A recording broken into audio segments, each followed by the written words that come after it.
কখনো কি ভেবে দেখেছেন একটা জমজমাট শহর যেখানে হাজার হাজার মানুষের আনাগোনা, বাজারের শোরগোল, মন্দিরের ঘণ্টার শব্দ, হঠাৎ একদিন সব থেমে গেল, একদম নিস্তব্ধ, কেমন যেন একটা শূন্যতা।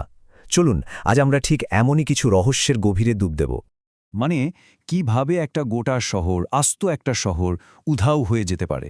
এটাই তো সবচেয়ে বড় প্রশ্ন, তাই না?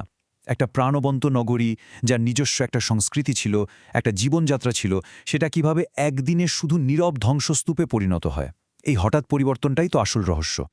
আজ আমরা ঠিক এমনই 5টি শহরের গল্প নিয়ে কথা বলব। 5টি শহর, 5টি আলাদা রহস্য। সবকটাই যেন পৃথিবীর মানচিত্র থেকে মুছে গেছে, আর প্রত্যেকটার পেছনে আছে নিজস্ব কিছু কারণ আর কিছু অমীমাংসিত প্রশ্ন। তো চলুন শুরু করা যাক সেই বিলুপ্ত বিশ্বের পথে আমাদের যাত্রা। একদিকে ভাবুন তো তাদের সেই জমজমাট অতীত, আর অন্যদিকে আজকের এই নিস্তব্ধ ধ্বংসাবশেষ। এই দুটো ছবি পাশাপাশি রাখলেই বোঝা যায় সময় আসলে কতটা ঠুনকো। কোনো যুদ্ধ না, কোনো আগাম সতর্কবার্তাও না, শুধু নিস্তব্ধতা আর ধ্বংসাবশেষ। এই কথাগুলোই তো পুরো ব্যাপারটাকে আরও রহস্যময় করে তোলে। মানে কোনো রকম পূর্বাভাস ছাড়াই কিভাবে একটা গোটা সভ্যতা হারিয়ে যায়। আমাদের এই যাত্রার প্রথম স্টপ হল পম্পেই। সত্যি বলতে এমন এক শহর যার গল্পটা শুনলে গায়ে কাটা দেয়। একদিকে যেমন মর্মান্তিক, তেমনি অন্যদিকে অবিশ্বাস্য। কারণ একটা ভয়াবহ দুর্যোগ এই শহরকে ধ্বংস তো করেছিল ঠিকই, কিন্তু সেই দুর্যোগই আবার শহরটাকে সময়ের অতলে হারিয়ে যেতে দেয়নি। তাহলে ঠিক কী ঘটেছিল 79 খ্রিস্টাব্দের সেই ভয়ঙ্কর দিনে? ভেসুভিয়াসের অগ্নিৎপাত হয়েছিল এতটাই হঠাৎ আর বিধ্বংসীভাবে যে কয়েক ঘণ্টার মধ্যেই পুরো শহরটা গরম ছাইয়ের নিচে জীবন্ত কবর হয়ে যায়। ভাবা যায়? আর তারপর প্রায় 1700 বছর পর যখন এটাকে আবার খুঁজে পাওয়া গেল, তখন দেখে মনে হচ্ছিল যেন সময় নিজেই ওখানে থমকে গেছে।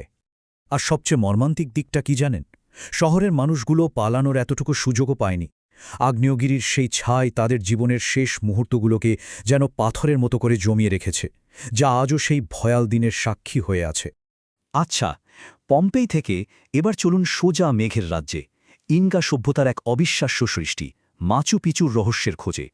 পাহাড়ের চূড়ায় মেঘের চাদরে ঢাকা এই শহরটা দেখলে মনে হয় যেন এক পাথরের দুর্গ। মাচু পিচুর সবচেয়ে বড় রহস্যটাই কিন্তু এর লোকেশন। ভাবুন তো, এমন দুর্গম এক পাহাড়ের চূড়ায় এটা বানানো হয়েছিল যে স্প্যানিশ আক্রমণকারীরা এর কোনো হদিশই পায়নি। শত শত বছর ধরে এটা গভীর জঙ্গলের আড়ালে সবার চোখের আড়ালে ছিল। শেষমেশ 1911 সালে গিয়ে এর খোঁজ পাওয়া যায়। এখানেই তো আসল প্রশ্নটা আসে। যদি স্প্যানিশরা এটাকে খুঁজেই না পেয়ে থাকে, তাহলে এর বাসিন্দারা গেলটা কোথায়? তারা কি কোনো মহামারীতে শেষ হয়ে গিয়েছিল, নাকি নিজেদের মধ্যে মারামারি করে সব শেষ? অথবা হতে পারে সবাই নিজের ইচ্ছাতেই শহরটা ছেড়ে চলে গিয়েছিল। থিওরি অনেক আছে, কিন্তু সত্যিটা কি তা আজও একটা বড় রহস্য। তবে সব শহর কিন্তু পম্পেইয়ের মতো একদিনে গায়েব হয়ে যায়নি। কিছু শহর আছে যেগুলো সময়ের স্রোতে আস্তে আস্তে ধীরে ধীরে বিলীন হয়ে গেছে। চলুন এবার এমনই দুটো শহরের গল্প শোনা যাক, পেত্রা আর আঙ্কোর। ব্যাপারটা বেশ মজার, তাই না?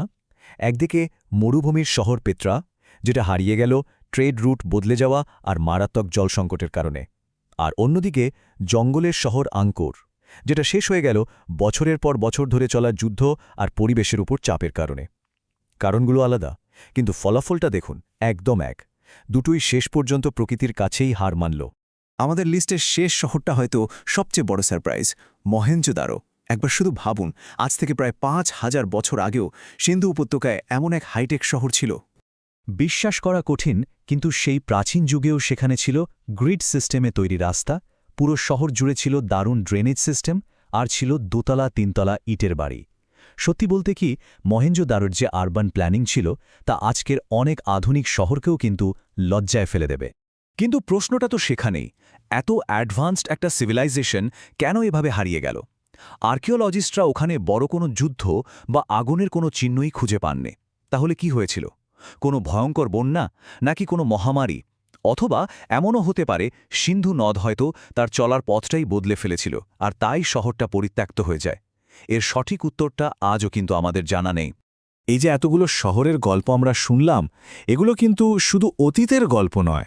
এদের ধ্বংসস্তূপের ভেতরে আমাদের আজকের দিনের জন্য, এমনকি ভবিষ্যতের জন্য একটা বড় বার্তা লুকিয়ে আছে।